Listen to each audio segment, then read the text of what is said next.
Tunay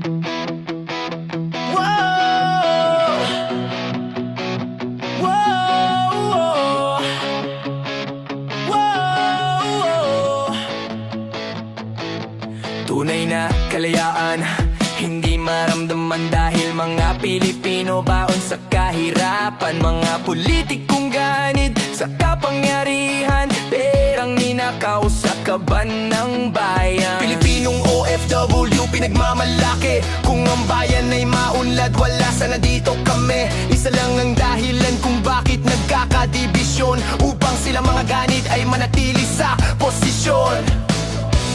Huwag basta maniniwala kung ang pruweba ay di nakita.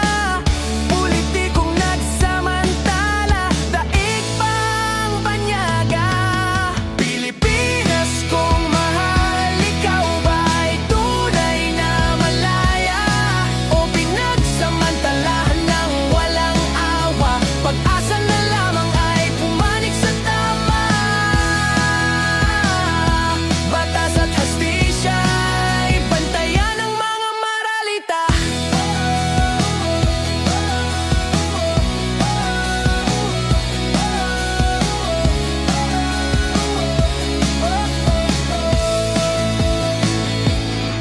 Mag-isip kang mabuti nang hindi magsisi sa huli. Partido mong pinaglalaban, totoo bang makabayan? Sa umpisa mukhang sila ay nakikipaglaban, pero nung nagkabigayan nawala ang paninindigan. Mga gustong sabihin ng